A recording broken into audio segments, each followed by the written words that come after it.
இந்த நிகழ்விலேயே சீமான் கட்சி மைக்க விஜய் தெரிஞ்சுதான் போட்டதிலே அவருக்கு அரசியல் ஆலோசகர்களும் அவுட்டு, அவருக்கு செய்தி தொடர்பாளர்களும் டால் கிளைம் பண்ணவங்களும் அவுட்டு. தெரியாமலா போட்டார் சீமான் கட்சி சின்னன்னு. சீமான் 2 ஷோ தான் தேட்டரில் ஓடணும்னு சொன்ன பிறகு சீமான் தான் சீஃப் மினிஸ்டர் ஆக முடியும், விஜய் சீஃப் மினிஸ்டர் ஆக முடியாதுன்னு விஜய் ரசிகர்களே பேட்டி வச்ச வீடியோவே இருக்குது. அதுக்கு பிறகு போட்டாருன்னா அப்போது இவங்க தப்பான அரசியல் ஆலோசகர்களால் விஜய் மாட்டிக்கிட்டு திணறாரு. ஒரு வன்மமான செய்தி தொடர்பாளரால் திணறாரு. அந்த நான் அது நீங்கள் ஸ்டாலினை விஜய் எதுக்குன்னு சொல்லிட்டுங்க நான் மதிக்கிறேன். சீமான் சொல்கிறாங்க அரசியல் அப்படி பண்ண மாட்டாங்க இல்லையா, யாராக இருந்தாலும் கில்லிங் இன் சைலன்ஸ் தானே பண்ணாங்க. விஜயகாந்த் பண்ண மாதிரி தானே அதே ஒரு அதாவது சீமான் சொல்கிறது கங்காரு குட்டின்னு சொல்கிறாரு இல்லையா, அது தப்பு இல்லை.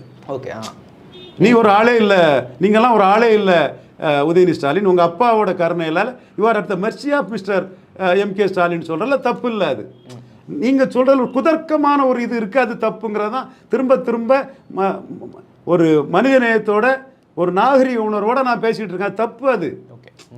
அது புரிய மாட்டேங்குது பலருக்கும். சும்மா எடுத்தெறிஞ்சு அது பண்ணுறது வந்து அநாகரிக செயல் இருக்கிறார் அப்படிங்கிறதுக்காக பண்ணுறாங்களா, அநாகரிக செயலுங்க. நான் நீங்களும் அது நான் புரியும்னு நினைக்கிறேன். எதை நான் சொல்ல வரேங்கிறது புரியும். அதை உடச்சி பேச விரும்பலை, அது தப்பு. சீமான் கரெக்டாக பண்ணுறாரு. நான் பிரபாகரன் தமிழின தலைவர், கலைஞர் இல்லை அவர் கருத்து, நான் ஸ்டாலினை வீழ்த்துவேன். அப்போ ஸ்டாலின் வர்சஸ் சீமானுங்கிறது அவர் கரெக்டான இது பண்ணுறாப்புல. நீங்கள் வந்து சினிமா பப்ளிசிட்டிக்காக சில விஷயங்கள் பண்ணுறீங்க.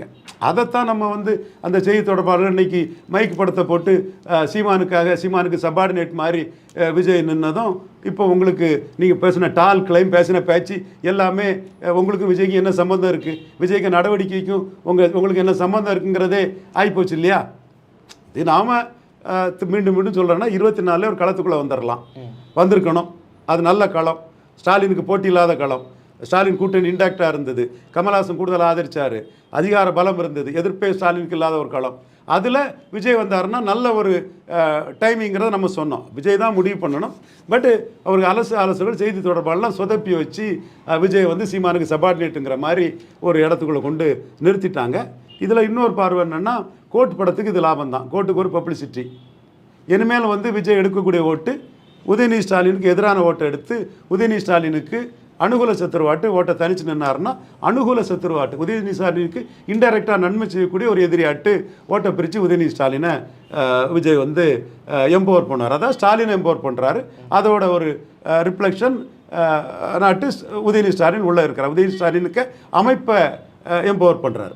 லாஸ்ட் கொஸ்டின் என்னன்னா, இப்போ விஜய் ஒரு களத்துக்கு வந்த பிறகு அவர் சென்னையை தேர்ந்தெடுப்பால, சென்னைக்கு பிற தொகுதியில் வந்து போட்டியிட தேர்ந்தெடுப்பார். அவர் களத்தில் எப்படி வராரு, களத்தில் வருவாரா, சீமானை சப்போர்ட் பண்ணிட்டு போயிடுவாரா, அல்லது என்ன பண்ண போறாருங்கிறதெல்லாம் வரும்போது பார்த்துக்கிடுங்க. இப்போ நானே எதிர்பார்க்கலைங்க. நானே விஜய் வந்து மைக் படத்தை போட்டு சீமானுக்கு ஒரு இன்டைரக்ட் ஆதரவு கொடுப்பாருன்னு எதிர்பார்க்கலைங்க. அது விஜய்க்கு முடிவா, என்ன முடிவு என்னன்னு நமக்கு தெரியல. அவங்க அரசியல் ஆலோசகர்கள்னு சொல்லக்கூடியவங்க கூட அதிர்ச்சியில் தான் அந்த இடத்துக்குள்ளே இருக்கிறாங்க. விஜய் யார் முடிவு எடுக்கிறாரு, என்ன முடிவு எடுக்கிறாருன்னு தெரியலங்க.